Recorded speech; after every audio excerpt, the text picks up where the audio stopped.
Sound take 7 action. ठीक है, आलोक शर्मा जी, आपकी पार्टी की नियत पर वो सवाल पूछ रहे हैं और जाहिर तौर पर उन्होंने पंडित नेहरू तक पूरी कहानी को वो ले गए हैं, तो उसका आप जवाब देना चाहेंगे। कांग्रेस पार्टी इस समझौते को किस तरह से देखती है? क्योंकि चीन एक सच्चाई है भारत की, जिसके साथ डील करना एक चैलेंज हमेशा रहा है और उस चैलेंज को स्वीकारना पड़ेगा ही। देखिए, मुझे लगता है कि बात चीन पर हो रही थी, महाभारत, प्रभु राम और अमेरिका और ड्रोन और पता नहीं कहां कहां तक बात चली गई।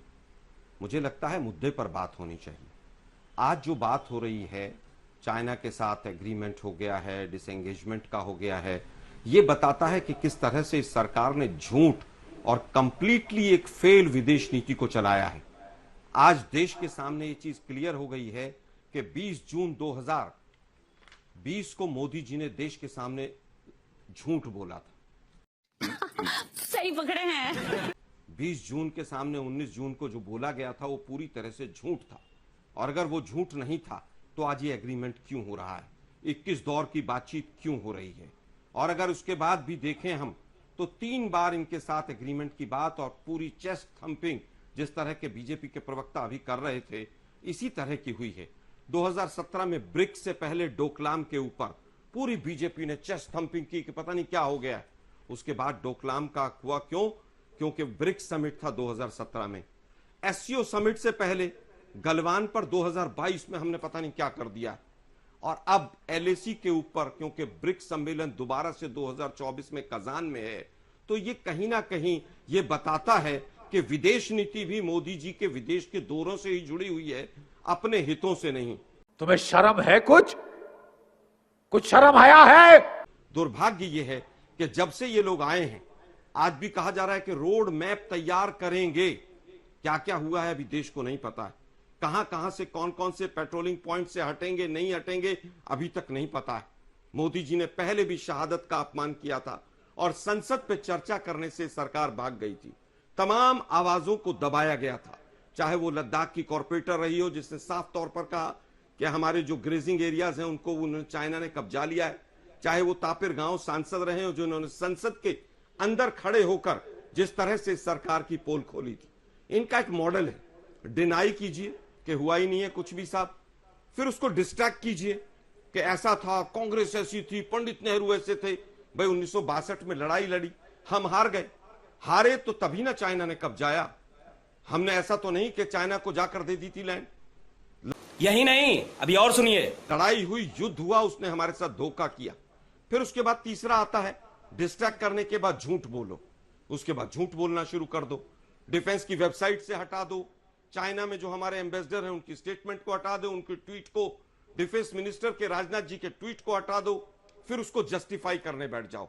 ये चौथी स्टेज आज कर रहे हैं। पूरे इंडिया के चारों तरफ विदेश नीति के मामले में पूरी सरकार फेल रही है। 26 पेट्रोलिंग पॉइंट्स थे 65 में से, जिस पर चाइना ने हमारी पेट्रोलिंग बंद की। अब बात आती है भरोसे की। हम चाइना पे भरोसा नहीं कर सकते, लेकिन आज का विषय यह है कि क्या मोदी जी की सरकार पे भरोसा कर सकते हैं? जो सरकार ये कहती है कि चीन बड़ी अर्थव्यवस्था है इसलिए हम उससे युद्ध नहीं करेंगे।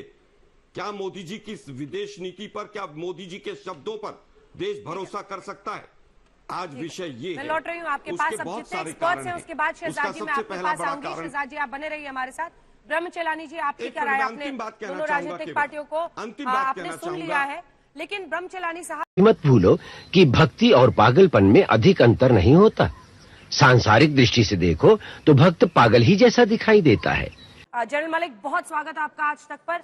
मेरा पहला प्रश्न आपसे यही होगा कि जितने एक्सपर्ट्स हैं, जितने लोग हैं भारत के नजरिए से, ये बायलैटरल हर कोई एक शंका के साथ देख रहा है। सबसे पहले तो जनरल वीपी मलिक इसे किस तरह से देखते हैं इस बायलैटरल को? जो भारत के भी आर्मी चीफ ने वापस पेट्रोलिंग शुरू हम करेंगे, उसका एक रोड मैप बन रहा है, उसको आप किस तरह से देखते हैं? और जो सबसे बड़ा प्रश्न पूछा जा रहा है, अगर आप इस बताने की स्थिति में हो, कि क्या जो बफर जोन क्रिएट किया गया था और फिंगर 8 तक पेट्रोलिंग नहीं हो रही थी, क्या वहां तक पेट्रोलिंग के लिए रोड मैप बनाने की तैयारी होगी? जितना कुछ आप बता सके इस पर। ये फंस गया सीएम। जय हिंद। पहले तो जय हिंद। देखिए, आजकल के जो दुनिया में हालात हैं, चाहे वो यूरोप में हैं या वेस्ट एशिया में हैं, ईस्ट एशिया में है और हमारे अपने बॉर्डर के ऊपर भी हैं, इन सबको देखते हुए पहली बात तो ये मैं कहना चाहता हूँ कि ये जो मीटिंग हो रही है ये सही बात है, अच्छी बात है। चाहे वो छोटा कदम है पर वो बहुत इम्पोर्टेंट कदम है और इससे हमको बहुत ज़्यादा उम्मीदें नहीं करनी चाहिए, इसमें यूफोरिया नहीं आना चाहिए। लेकिन जो भी बातचीत पॉलिटिकल डायरेक्शन होंगी तो वो उसको सुलझाने के लिए होंगी और डिटेल्स जो हैं वो बाद में मेरे ख्याल में आर्मीज को एक आपस में करना पड़ेगा। और उसमें दो चीज़ें आती हैं। पहली तो जो आपने बताया है बफर जोन का, वो इस वक्त हमारे फेवर में नहीं है क्योंकि वो पहले हमारी ज़मीन थी, हम वहाँ पर पेट्रोलिंग करते थे। अब वो बफर जोन बन गया है तो पेट्रोलिंग नहीं हो सकती है। अरे बाप रे, ये तो धोती खोल रहा है। लेकिन सबसे बड़ी बात जो ये है कि जो डेप्सांग और डेमचौक के इलाके में जो हमको पेट्रोलिंग नहीं करने देते थे, खासकर डेप्सांग के इलाके में कई पेट्रोलिंग पॉइंट हैं, वहां पर हम जा ही नहीं सकते हैं क्योंकि उन्होंने एक बॉटलनेक एरिया के अंदर वहां पर ब्लॉक करके रखा हुआ है।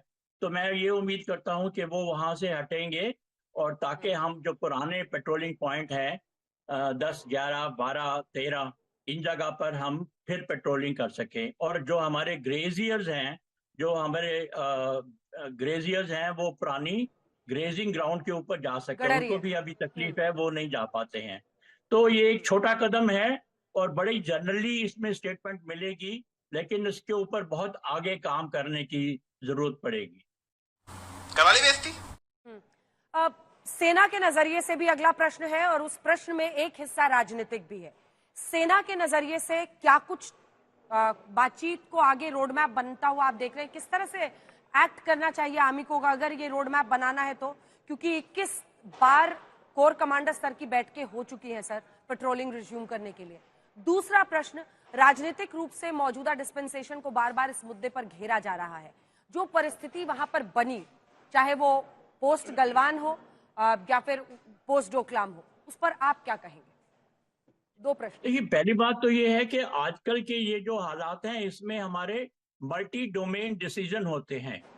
इसका मतलब यह है कि पॉलिटिशियन या ब्यूरोक्रेट अकेले में नहीं करें, उनको साथ साथ में आर्मी को लेके चलना पड़ेगा।